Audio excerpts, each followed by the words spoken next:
Hi friends, আমি অনামিকা। আজ আমি আপনাদের একজন বিশিষ্ট ব্যক্তিত্বের কথা বলবো। কিছু অলৌকিক ঘটনার কথাও আপনাদের বলবো।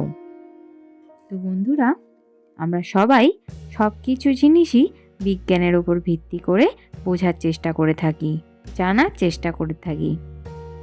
আর সেটা করাই স্বাভাবিক, কারণ আমাদের চারপাশে যা কিছু আছে তার সবটাই বিজ্ঞানের উপর ভিত্তি করে। কিন্তু তারপরেও বলতে হবে, পৃথিবীতে এমন কিছু কিছু ঘটনা ঘটে যা বিজ্ঞানের উপর ভিত্তি করে তার কোনো উত্তর পাওয়া যায় না। বিজ্ঞানের বাইরেও কিছু জিনিস আছে, তা এখন অনেক বড় বড় বিশিষ্ট মানুষরা তা স্বীকার করেছে। আজ আমি আপনাদের আব্রাহাম লিঙ্কনের ব্যাপারে বলবো। যদিও উনি জীবনে অনেক অনেক ভালো কাজ করেছেন, যা বলতে গেলে অনেক বড় ভিডিও হয়ে যায়, তাই ছোট্ট করে বলবো। আর তার সাথে অলৌকিক ঘটনার ব্যাপারেও আপনাদের বলবো। আব্রাহাম লিঙ্কন 1809 সালে 12ই ফেব্রুয়ারি জন্মগ্রহণ করেন এক দরিদ্র পরিবারে। অনেক কষ্টের মধ্য দিয়ে তিনি পড়াশোনা, তার লয়ার হয়ে ওঠার ইচ্ছা পূরণ করেন। উনি যে কারণে বিখ্যাত হন সেটি হলো দাসপ্রথা বিরোধিতা করেছিলেন, আর তাতে সফলও হয়েছিলেন। গরিবদের জন্য উনি অনেক কাজই করেছেন। উনি 1861 সালে আমেরিকার 16তম রাষ্ট্রপতি পদে নিযুক্ত হন। অলৌকিক ব্যাপার হলো, আব্রাহাম লিঙ্কন তার মৃত্যুর 3 দিন আগে উনি একটি স্বপ্ন পান, যাতে তিনি দেখেন ওনাকে একজন নামকরা অভিনেতা গুলি করে খুন করছে। তার মানে উনি তার মৃত্যুর 3 দিন আগে জানতে পেরে গেছিলেন তার মৃত্যু কিভাবে ঘটবে এবং কার হাতে ঘটবে।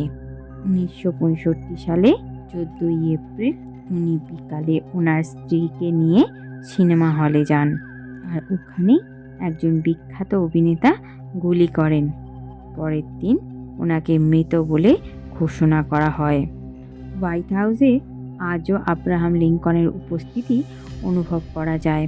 যদি কয়েকজন বলতো, তাতে বিশ্বাস না করাও যেতে পারত, কিন্তু অনেক নামি দামি মানুষরা এই কথা উল্লেখ করেছেন।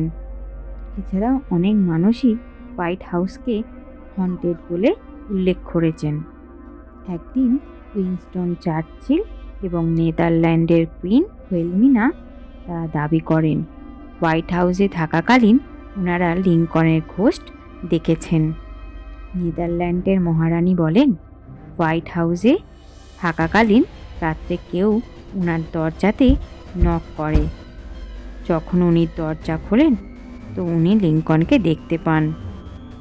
এছাড়া ব্রিটেনের প্রধানমন্ত্রী উইনস্টন চার্চিল বলেন যে উনি যখন হোয়াইট হাউস গেস্ট রুম থেকে ফ্রেশ হয়ে বাইরে বেরোচ্ছিলেন, তখন তিনি লিঙ্কনকে চিমনির সামনে বসে আগুন পোহাতে দেখেন।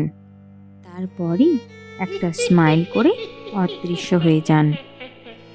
ফার্স্ট লেডি অব ইউনাইটেডস ইলিয়নর বলেছেন যে হোয়াইট হাউসে কাজ করার সময় অনেকবারই উনি লিঙ্কনের চলাফেরার আওয়াজ পেয়েছেন, তার থাকার অনুভূতি অনুভব করেছেন।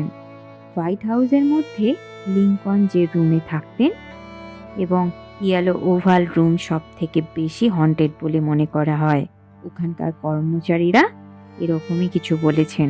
এমনকি 1989 সালে রোনাল্ড রিওগান বলেছেন যে একটি পরীক্ষার জন্য তিনি একটি কুকুর হোয়াইট হাউসের মধ্যে ছেড়ে দেন। তার ওই কুকুরটি লিঙ্কনের ঘর ছাড়া সব রুমে ঢুকেছিল, কিন্তু লিঙ্কনের রুমে ঢুকতে চায়নি। হাজার চেষ্টা করেও তাকে লিঙ্কনের রুমে ঢোকানো যায়নি। এছাড়াও ওখানকার আশেপাশের লোকেরাও রিপোর্ট করেছেন যে হোয়াইট হাউস থেকে চলাফেরার শব্দ আসে, এমনকি ভায়োলিন বাজানোর সাউন্ডও পাওয়া যায়।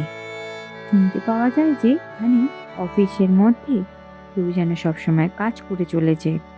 ওই অফিসের মধ্যে কারোর প্রেজেন্স অনুভব করা যায়। থমাস জেফারসন বারবার রিপিটেডলি জানান যে তিনি লিঙ্কনের ওভাল অফিস রুম থেকে ভায়োলিনের সাউন্ড পেয়েছেন। কেউ কথা বলছে এরকম শব্দ শুনতে পেয়েছেন। So white house is really haunted place. তো বন্ধুরা, স্টোরিটি কেমন লাগলো কমেন্ট করে অবশ্যই জানান। এরকম আরও স্টোরি শুনতে হলে চ্যানেলটি লাইক, শেয়ার এবং সাবস্ক্রাইব অবশ্যই করবেন।